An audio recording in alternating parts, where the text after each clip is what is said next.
I'll wake up in the morning and realize I left my garage door open all night. You think of an 84-year-old woman, I said, living by herself. Sometimes familiarity breeds contempt. You get complacent in your routines, and you think you've locked something, but you haven't. And Morgan Wright stands on Nancy Guthrie's front porch, the same porch where blood was found, where a confrontation occurred 49 days ago. He's not watching from behind a computer screen. He's not analyzing from afar. He's here, in Tucson, walking the property himself. He walks from the front door, down the steps, toward the driveway. His eyes scan the concrete, the walkway, the exact path Nancy would have taken that night. And he stops, right there, at the exact point where the walkway meets the concrete. The blood stops at the end of that walkway, Morgan explains. You come down a set of steps, come out to the driveway. It ends right there. Not in the street, not scattered across the yard, not trailing off into the distance. Right there, at the precise point where a vehicle would have been parked. Morgan Wright is a former detective with decades of experience. He's the CEO of the National Center for Open and Unsolved Cases. He's solved cold cases that seemed impossible, cases that had gone years without answers. And after examining Nancy's property with his own eyes, walking the same ground the kidnapper walked, seeing what the cameras couldn't capture, he came to a conclusion that changes everything. This wasn't random. This wasn't a burglary gone wrong. This wasn't some opportunistic crime of chance. This was planned, targeted, deliberate. Someone knew Nancy's routine. Someone knew the neighborhood. Someone knew exactly where to park, exactly how to move, exactly how much time they had. And only two people know where Nancy is right now. Two people who made a calculated decision that night. Two people who positioned a vehicle at that exact spot on the driveway. Two people who executed a plan in 16 precise minutes. Two people who are still out there watching the news, seeing the $1.2 million reward, knowing that every day increases the chance one of them will break. Two people who could bring Nancy home. But first, investigators need to understand one critical detail they may have missed. A detail so simple, so ordinary, that it's easy to overlook. The front door was already unlocked. Nancy Guthrie. The unlocked door theory. Why only two people hold the secret. In our previous investigation, we explored ex-FBI agent Johnny Grusing's recognition theory. The idea that Nancy looked through her security gate, saw her kidnapper's face, and that moment of recognition, "I know you," sealed her fate. Grusing believed Nancy was lured to the door, that she opened it, that she recognized someone she shouldn't have seen at 2 a.m., and that recognition is why she was taken instead of being left behind. It's a compelling theory, and it may be part of the truth. But now, another expert has stepped forward with additional perspective that could unlock this case. Morgan Wright didn't just analyze evidence from afar. He didn't just review police reports and doorbell footage. He traveled to Tucson. He walked Nancy's property. He stood where the kidnapper stood. He examined the physical scene himself, and what he discovered adds crucial pieces to this puzzle. Pieces that, when combined with Grusing's theory, create a clearer picture of what happened that night. Since our last video, new developments have emerged. Developments that support Morgan's analysis in unexpected ways. The FBI obtained the Uber footage from Nancy's afternoon ride to her daughter's house. That video is being analyzed for anyone who might have been following her, watching her movements, confirming her schedule. Investigators are looking into neighbors who moved away from the Catalina Foothills area shortly after February 1st. The FBI is examining whether anyone relocated suspiciously in the days or weeks following Nancy's disappearance. The case has entered what law enforcement calls the grind phase.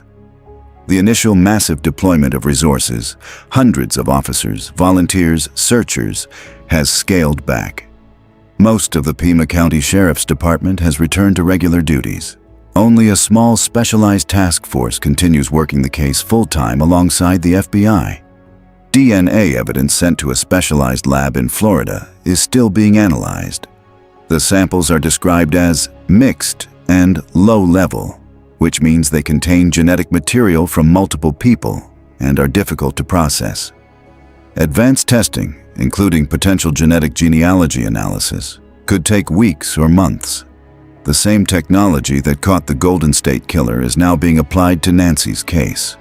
And despite a $1.2 million reward, $1 million from the Guthrie family, $100,000 from the FBI, $100,000 from an anonymous donor, no one has come forward with information that's cracked the case open.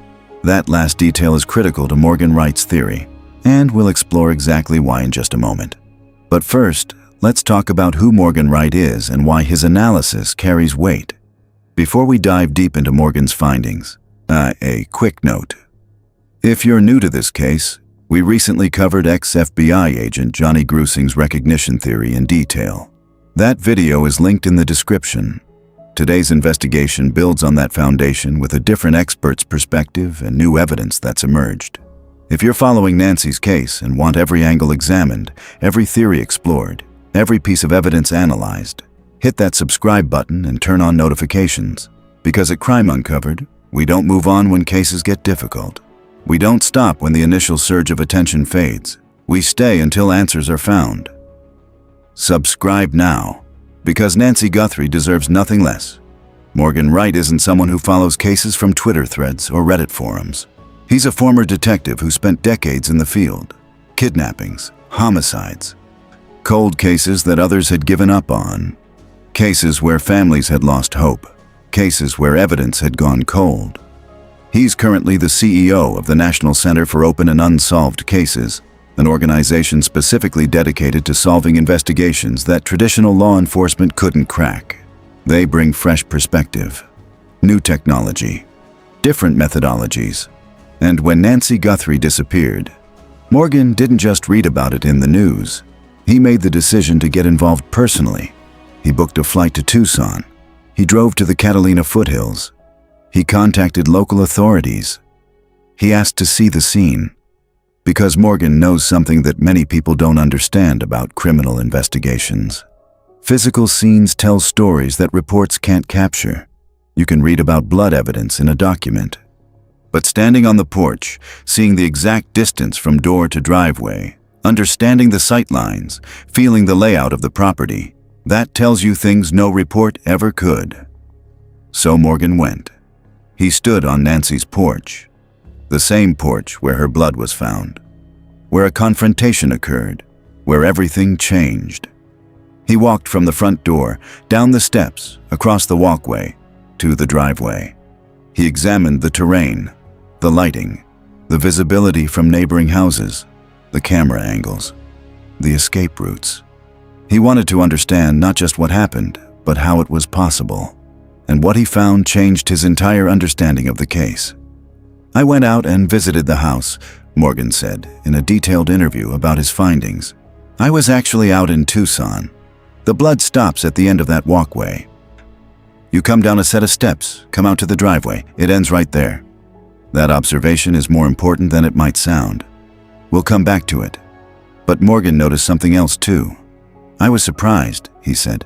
"A lot of the businesses did not have cameras on the outside. I saw very few in some of the major intersections. This is the Catalina Foothills, an upscale, safe community.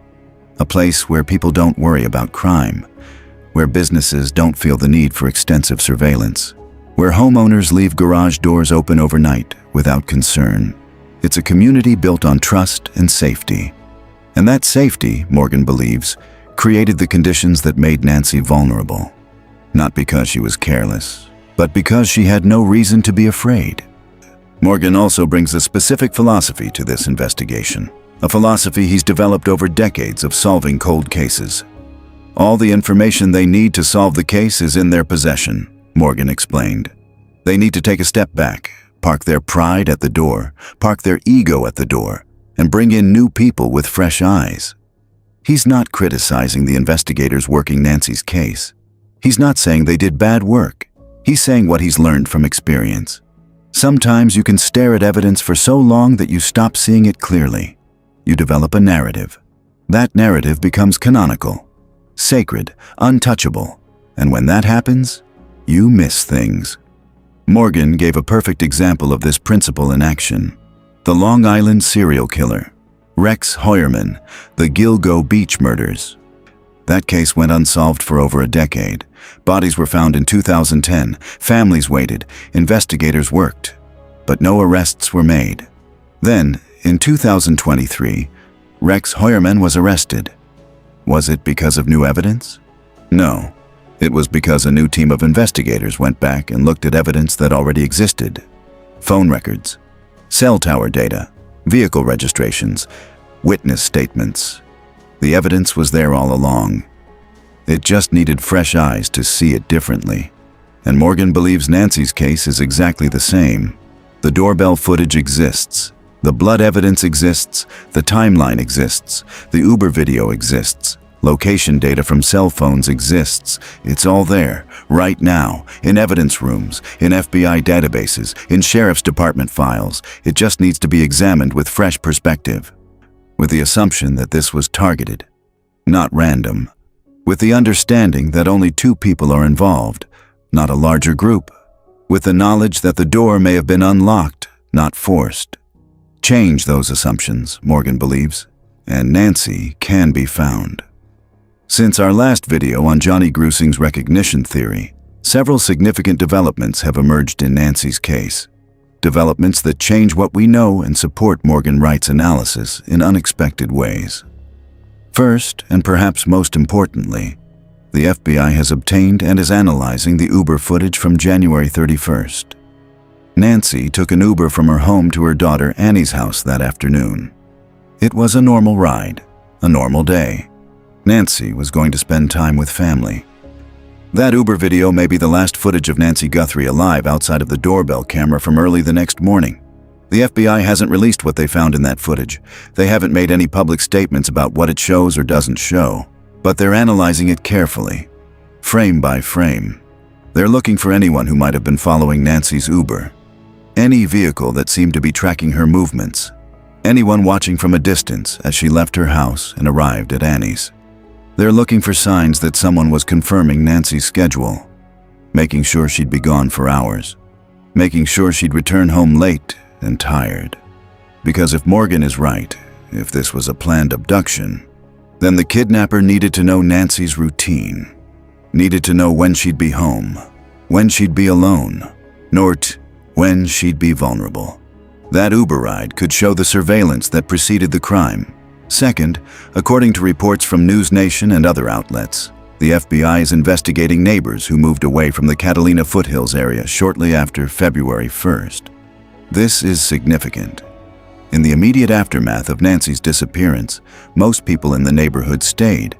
They cooperated with investigators. They provided doorbell footage. They answered questions, but some people left. And the FBI wants to know why. Was it coincidence? Were these moves already planned? Or did someone leave because they knew something, saw something, wanted distance from the investigation? The FBI is tracking these individuals down, interviewing them, examining whether any of them had connections to Nancy or her property. Third, the case has entered what investigators call the grind phase. In the first weeks after Nancy disappeared, resources were unlimited. Hundreds of law enforcement officers, volunteers, search and rescue teams, FBI agents flying in from across the country. But that level of deployment can't be sustained indefinitely. Now, according to reports, most of the Pima County Sheriff's Department has returned to regular duties. The massive search operation has scaled back. Only a small, specialized task force, maybe 5 or 6 detectives from the Sheriff's Department plus FBI agents, continues working Nancy's case full-time. This doesn't mean the case is forgotten. It means the investigation has shifted from active searching to methodical evidence analysis, from boots on the ground to data in databases, from searching the desert to searching digital records. Fourth, DNA evidence is still being processed at a specialized lab in Florida. The samples recovered from Nancy's property are described as mixed and low-level. Mixed means they contain genetic material from multiple people. Maybe Nancy, maybe the kidnapper, maybe other people who had been at the house legitimately. Low level means there isn't much of it. The samples are small, difficult to analyze, easy to contaminate or misinterpret. But the lab in Florida specializes in exactly this kind of challenging analysis. And they're exploring genetic genealogy, the same technology that caught Joseph James DeAngelo, the Golden State Killer, the same technology Johnny Grusing helped pioneer. Instead of just running DNA through CODIS, the criminal database, they can build family trees, identify relatives, narrow down suspects through genealogical research.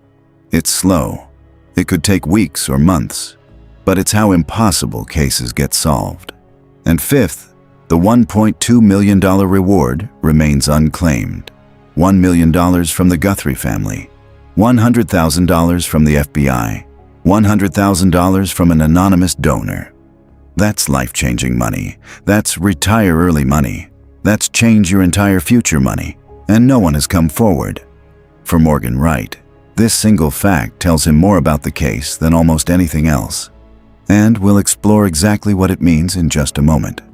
Now let's talk about what Morgan Wright discovered when he examined the timeline of Nancy's disappearance.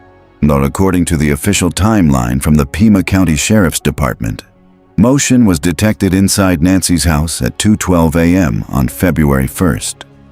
At 2:28 a.m., Nancy's pacemaker disconnected from her phone. Nancy had a Medtronic pacemaker that monitored her heart and synced to her phone via Bluetooth. It was a safety device, a medical necessity. When it disconnected at 2:28 a.m., it meant Nancy had been moved far enough away that the Bluetooth connection severed.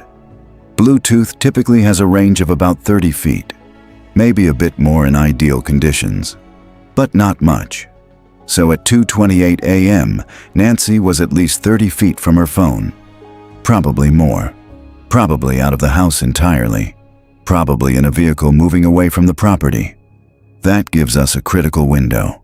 From 2:12 a.m. to 2:28 a.m. 16 minutes, and 16 minutes from motion inside the house to Nancy being removed from the property. For Morgan Wright, this timeline proves something essential about the nature of the crime. This was not a burglary that spontaneously turned into a kidnapping. Here's why. Imagine you're a burglar. You've entered a house you believe is empty. You're looking for valuables, cash, jewelry, electronics, anything you can grab quickly. Suddenly, you encounter the homeowner, an 84-year-old woman. She's awake. She sees you. What do most burglars do in this situation? They flee. They don't want confrontation. They don't want witnesses. They don't want to escalate from burglary to assault or kidnapping. They run. But let's say, hypothetically, this particular burglar makes a different decision. This burglar decides that taking the homeowner is safer than leaving her behind. Think about what would have to happen in the next 16 minutes. First, the burglar has to make that decision, has to overcome the natural instinct to flee, has to commit to an entirely different crime with entirely different consequences. Second, the burglar has to control an 84-year-old woman who's awake, aware, and potentially resisting. Nancy wasn't frail. She was active. She had a voice. She could scream, fight back. Third, the burglar needs transportation, a vehicle. But where is it? If this was a spontaneous decision, the car might be parked blocks away. The burglar would need to either call someone to bring a vehicle or leave Nancy while retrieving it themselves. Fourth, the burglar needs to figure out where to take her. You can't just kidnap someone without a destination, without a plan for what comes next. Fifth, there's blood on the porch. The burglar needs to deal with that, needs to move Nancy despite injury, needs to avoid leaving more evidence. Sixth, the burglar needs to physically move Nancy from inside the house, through the door, down the porch steps, across the walkway, to the driveway, into the vehicle. All of this in 16 minutes. As Morgan put it in his interview, in 16 minutes, somebody who was there to commit burglary instead decides, I'm going to kidnap somebody, and now has to arrange all of the infrastructure, the transportation, the logistics, get somebody to come over. That becomes less tenuous. It doesn't add up. The timeline is too tight. The logistics are too complex. The coordination required is too sophisticated for spontaneous decision-making. A burglar doesn't have that level of preparation, that kind of backup, that speed of execution. But someone who came specifically for Nancy? Someone who already had a vehicle positioned at the exact right spot. Someone who already had a plan for where to take her. Someone who had thought through the timing, the route, the method. For that person, 16 minutes is exactly what you'd expect. It's enough time to execute a plan, not enough time to improvise one. Morgan's conclusion stated clearly. I started with the binary question. Was it a burglary gone wrong, or was it never a burglary? I'm leading more and more towards it's a targeted abduction. Not random, not opportunistic, not a crime of chance. Targeted, planned, deliberate, executed with precision.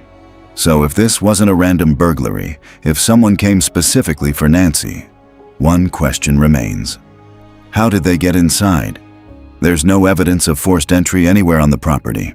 The Diablo wrought iron security gate wasn't damaged. No pry marks, no signs it was forced open.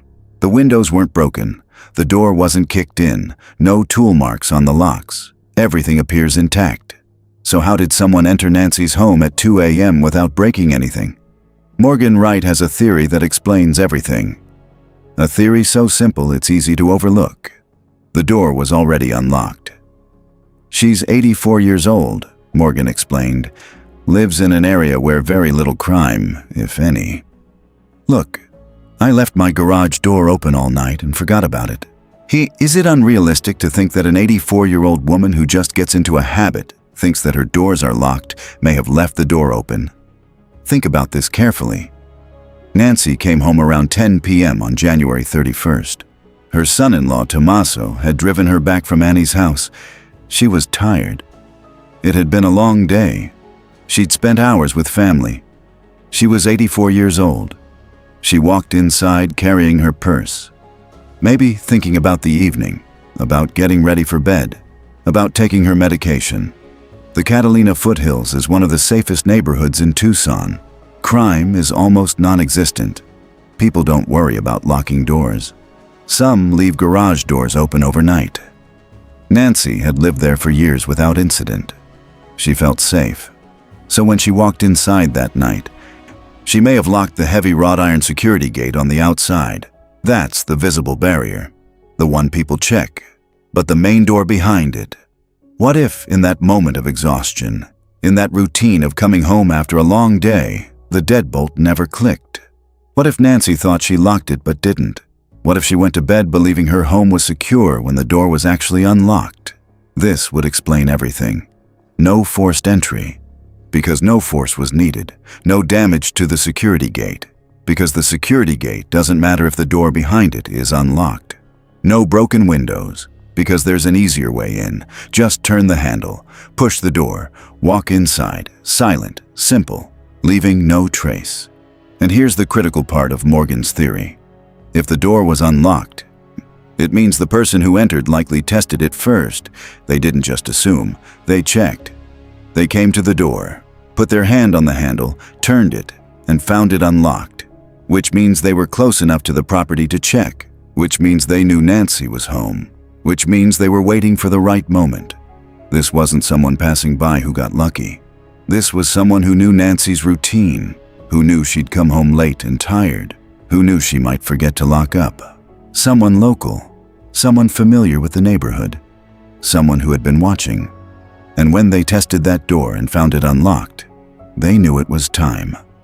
When Morgan Wright stood on Nancy's porch and walked the path to the driveway, he was looking for one specific thing: the blood evidence. We know Nancy's blood was found on the front porch. Sheriff Chris Nanos confirmed it publicly. DNA testing verified it was Nancy's blood. But Morgan wanted to know precisely where that blood was located, how far it extended, what pattern it created. Because blood doesn't lie, blood tells a story. So Morgan examined the scene himself. And here's what he found. I went out and visited the house. I was actually out in Tucson. The blood stops at the end of that walkway. You come down a set of steps, come out to the driveway, it ends right there. Let that sink in for a moment. The blood doesn't continue into the street. It doesn't scatter across the yard. It doesn't trail off in multiple directions. It stops at one very specific point, the exact spot where the walkway meets the driveway.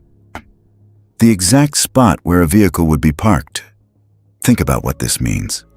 If Nancy was injured on the porch, And we know there was a confrontation there because her blood was found there. And if she was then moved, her blood would create a trail. And that trail has a definitive endpoint, not somewhere random, not scattered by panic or chaos, at the precise location where someone would park a car to load her inside. This tells Morgan something critical about the person who took Nancy. They knew exactly where to position their vehicle. They didn't park down the street and carry Nancy. That would leave a longer blood trail. That would risk being seen by neighbors. They didn't park in the middle of the driveway where headlights might be visible from the street.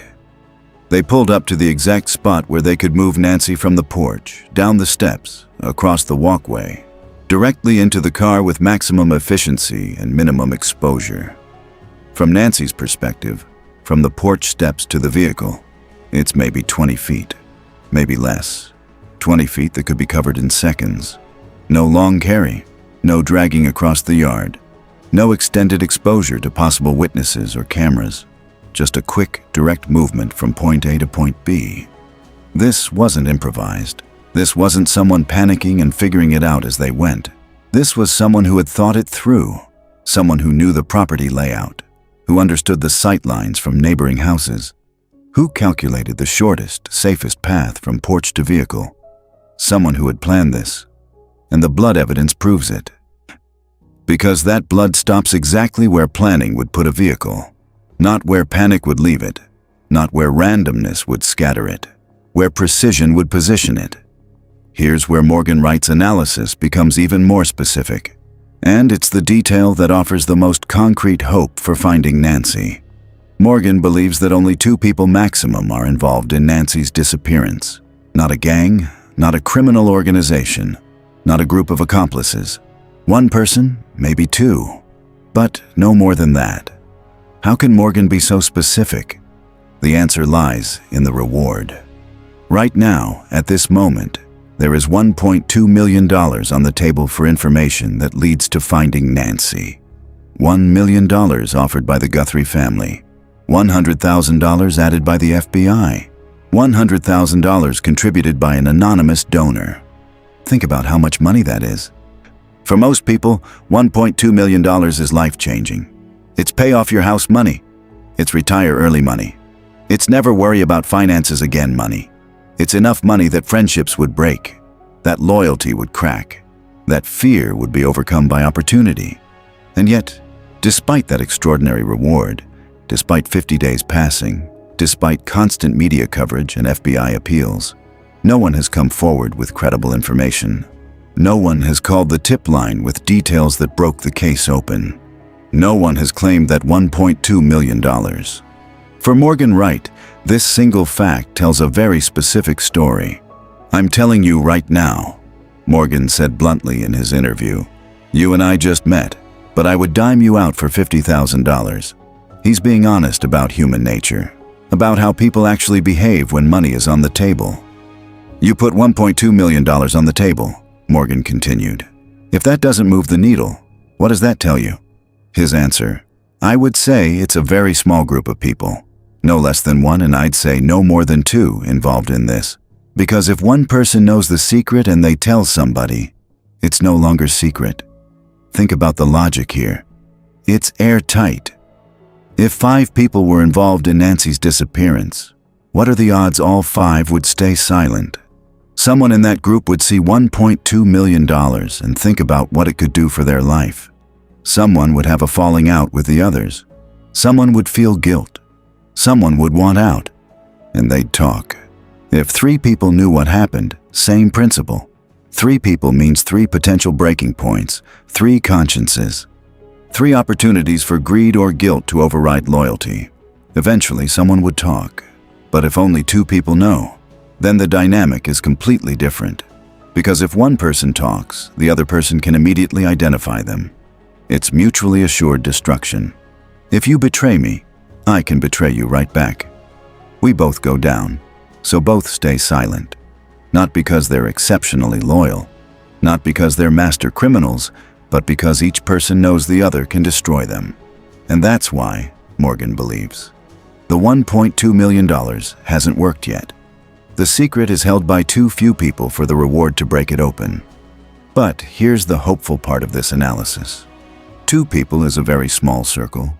2 people means fewer connections to trace, fewer people who might notice suspicious behavior, fewer opportunities for slip-ups, but it also means fewer people carrying the weight of the secret.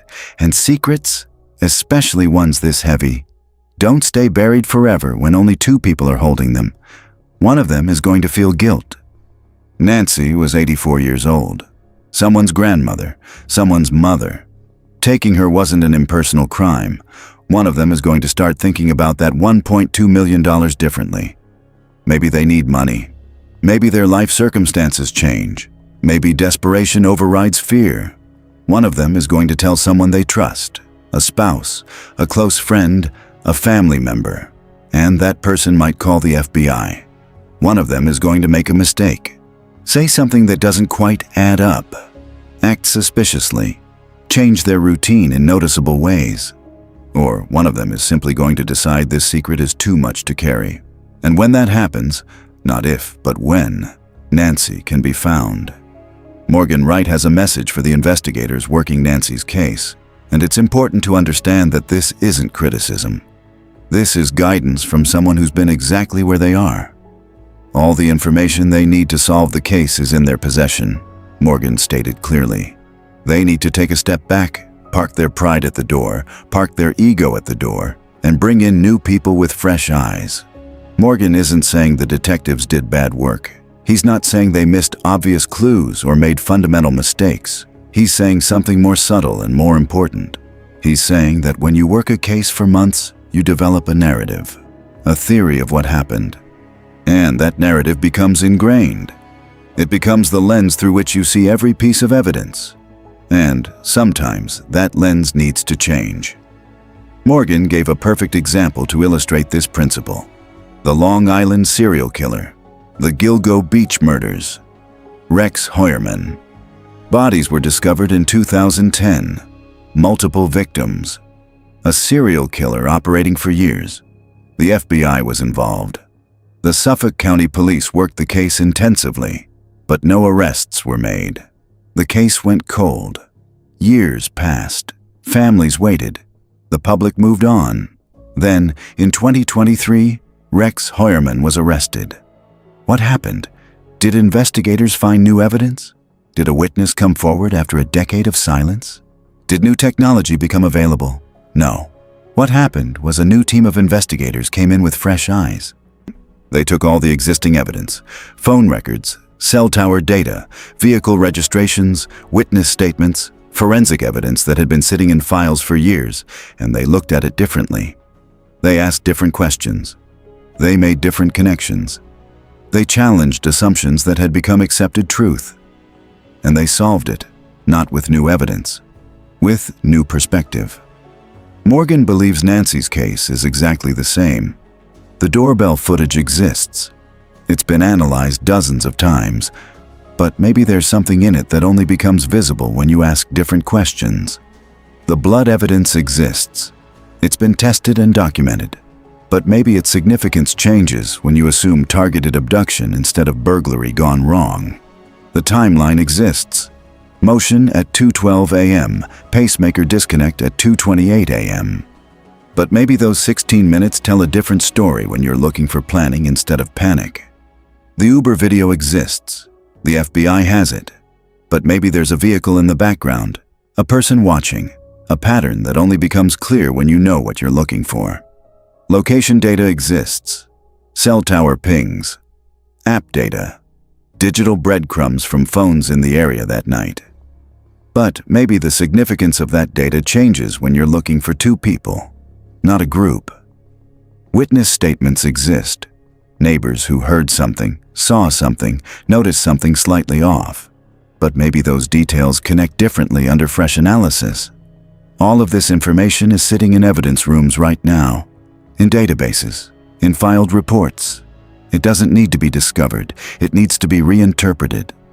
Sometimes you need a lucky break, Morgan acknowledged. Sometimes I'd rather be lucky than good. Sometimes you need a citizen that overhears something. He gave another example from his own experience. His fraternity brother, a detective in Cincinnati, Worked for years trying to solve a 44-year-old cold case. The only unsolved officer killed in the city's history. The case seemed impossible. Decades had passed.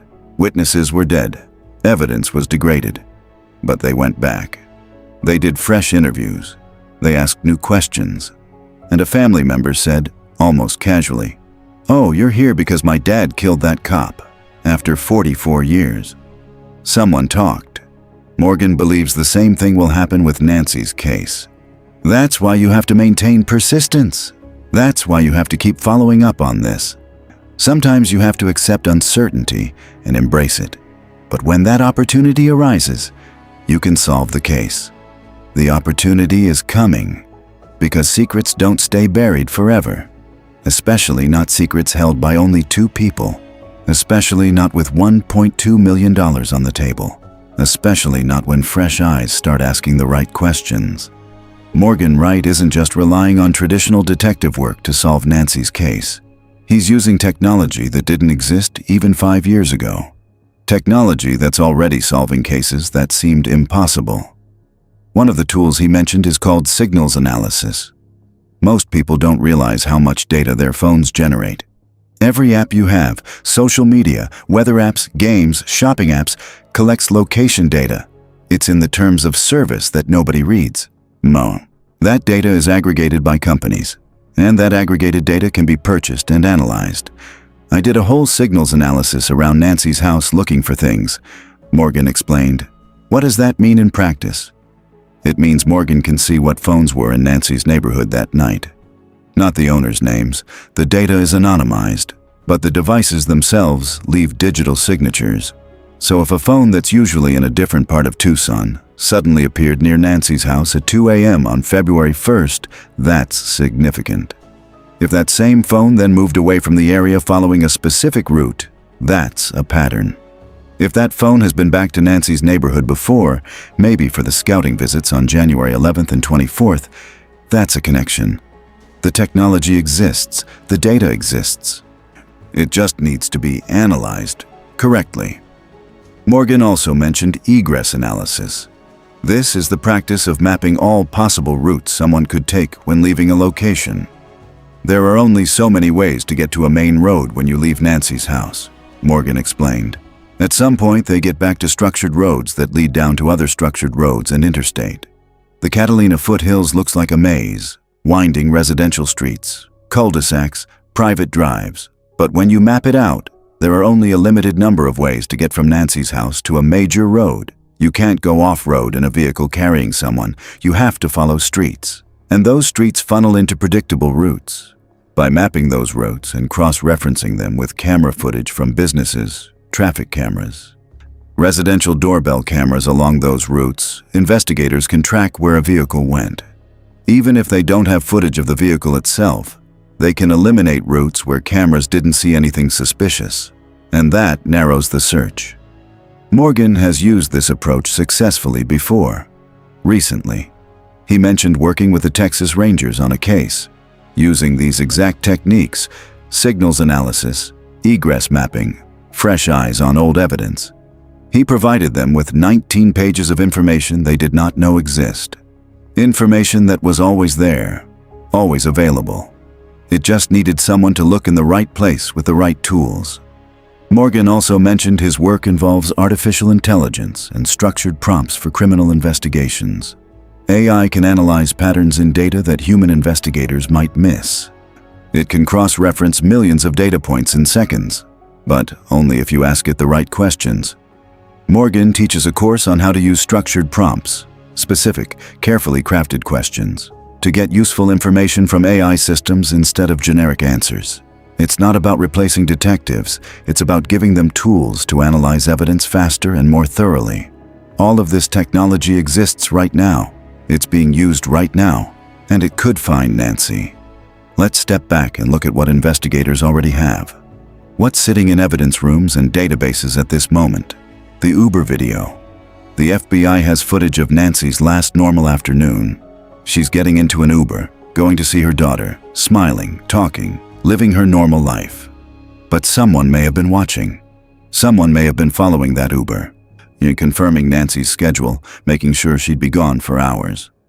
That footage could show surveillance that preceded the crime. The doorbell footage, the masked figure on Nancy's porch at 1:47 a.m., black ski mask. Gloves, dark clothing, gun holster worn on the front of the body, what Johnny Grusing noted as not tactically sound, suggesting someone without professional training. A 25-liter Ozark Trail backpack, the figure tampering with the camera. This footage has been analyzed extensively, but maybe fresh eyes will see something new. Maybe the way the person moves, maybe their height or build, maybe something in the background. The blood evidence. Nancy's blood on the front porch, verified by DNA testing. And critically, that blood stops at a very specific point, the end of the walkway where it meets the driveway. The exact spot where a vehicle would be positioned. This isn't random scatter. This is precision. This is planning. The 16-minute window. Motion detected inside the house at 2:12 a.m. Pacemaker disconnect at 2:28 a.m. That's the entire window. 16 minutes from first motion to Nancy being moved far enough away that her pacemaker lost connection. Too short for improvisation. Exactly what you'd expect from a planned operation. The unlocked door theory. No forced entry anywhere. No broken windows. No damaged security gate. No pry marks. Everything intact. Which means either Nancy opened the door herself or the door was already unlocked. Morgan believes the latter. A simple mistake in a safe neighborhood that created an opportunity. The $1.2 million test. An extraordinary reward that hasn't generated the tip that cracks the case. Which tells Morgan the secret is held by very few people. One or two maximum. Because larger groups break under this kind of financial pressure. The location data exists in phone apps, cell tower records, digital breadcrumbs from every smartphone in the area that night. Morgan has done signals analysis. The FBI has access to far more. This data can show movement patterns, identify phones that were in unusual locations at unusual times. The FBI's neighborhood investigation. They're looking at people who moved away from the Catalina Foothills area after February 1st, anyone who relocated suspiciously, anyone who might have left to create distance from the investigation. This is active investigative work happening right now. The DNA evidence in Florida. Mixed samples, low level, difficult to analyze. But being processed by specialists using advanced techniques including potential genetic genealogy. The same technology that caught the Golden State Killer. It's slow, but it works. All of this exists. Right now. Today. It's not theoretical evidence that might be found someday. It's actual, physical, digital evidence sitting in files and databases. It just needs fresh eyes, new perspective, different questions, and when that happens, when investigators look at this evidence with the assumption that it was targeted, planned, local, executed by one or two people who knew Nancy's routine and found an unlocked door, Nancy can be found. So what really happened on the night of January 31st, 2026? Let's walk through Morgan Wright's theory from beginning to end. Nancy Guthrie comes home around 10 p.m. She's been at her daughter Annie's house. She's tired. It's been a long day. She's 84 years old. Her son-in-law Tommaso drops her off. She walks to her front door, unlocks the heavy wrought iron security gate, steps inside. And maybe, in that moment of exhaustion, in that automatic routine of coming home, she forgets to lock the main door behind the security gate. Or she thinks she locked it, but the deadbolt didn't catch. Either way, the door is unlocked. She doesn't know it. She goes about her evening, takes her medication, gets ready for bed, falls asleep feeling safe in one of the safest neighborhoods in Tucson. Meanwhile, someone has been watching. Someone who knows Nancy's routine. Someone who knew she'd be at Annie's house that afternoon. Someone who may have even seen the Uber take her there. Someone who waited for her to come home. And at some point after midnight, that person approaches Nancy's property. They come to the front door, put their hand on the handle, test it, and find it unlocked. This is the moment. This is the opportunity. They enter quietly. No need to break anything, no noise, no forced entry. At 2:12 a.m., motion is detected inside the house. Maybe Nancy hears something. Maybe she wakes up. Maybe she calls out, asking who's there. There's a confrontation. Somewhere between Nancy's bedroom and the front door, something happens. Nancy is injured. There's blood. A struggle. But it doesn't last long, because whoever is there has a plan, has a vehicle already positioned at the exact right spot, has thought through the timing. They move Nancy from inside the house to the front porch, down the steps, across the walkway. The blood trail shows this movement, shows Nancy bleeding as she's moved, shows the path ending exactly where a vehicle is parked.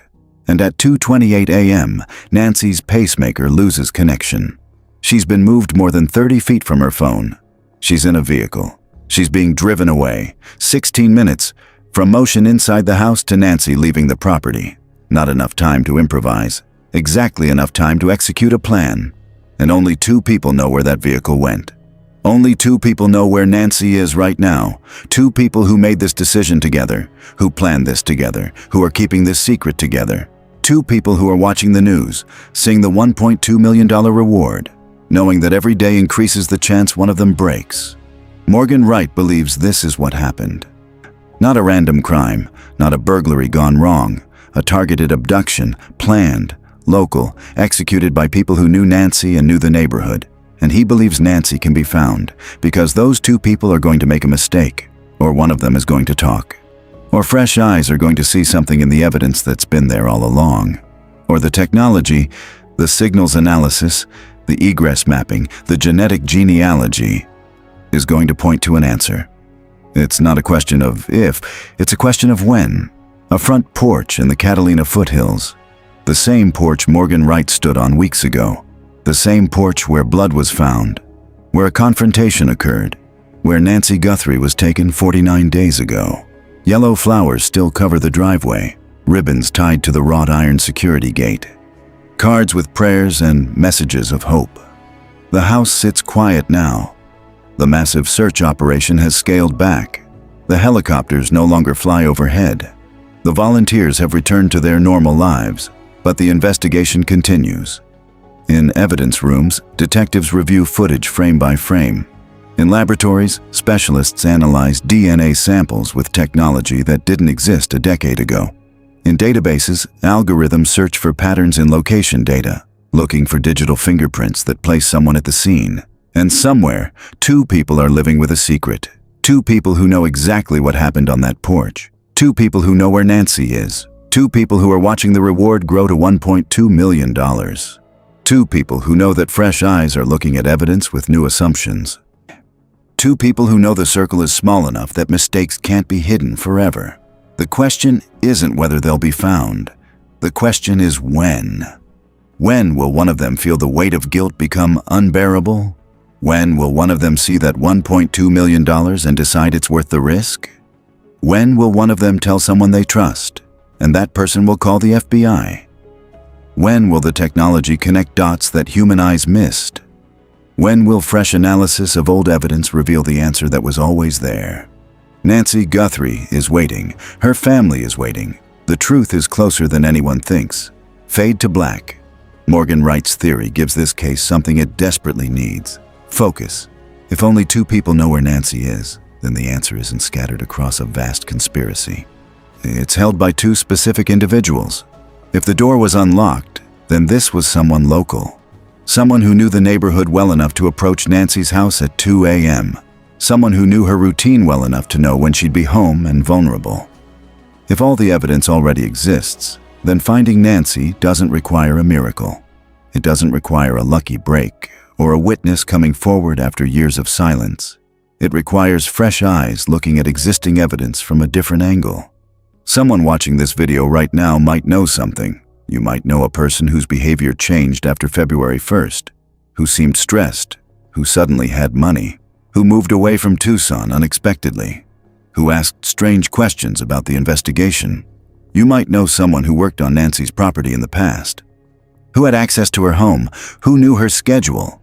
You might have seen something that night, a vehicle in an unusual place, someone who didn't belong in the neighborhood, something that seemed off but you dismissed at the time. You might be one of Nancy's neighbors who moved away, and investigators want to talk to you, not because you're a suspect, because you might have seen something without realizing its significance.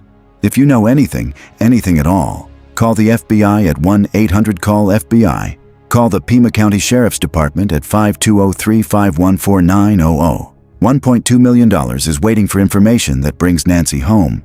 But more importantly, an 84-year-old woman is waiting.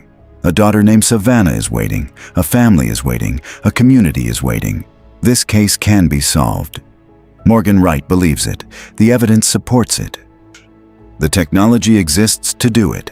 It just needs that one piece, that one connection, that one person who decides to speak. If this analysis changed how you see Nancy's case, if you believe fresh eyes and new technology can find her, hit that like button. Drop a comment. Do you believe only 2 people know where Nancy is? Do you think the door was unlocked? Subscribe to Crime Uncovered and turn on notifications for updates as this case develops. Because we don't move on when cases get difficult. We stay until answers are found. Share this video. Someone watching might know something. Someone might make a connection. Someone might be the person who brings Nancy home. Because we don't just tell stories here. We search for truth. We fight for justice.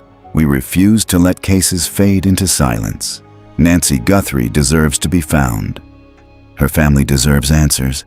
And Morgan Wright believes both are possible. The door was unlocked. 2 people know where she is, and eventually one of them will talk.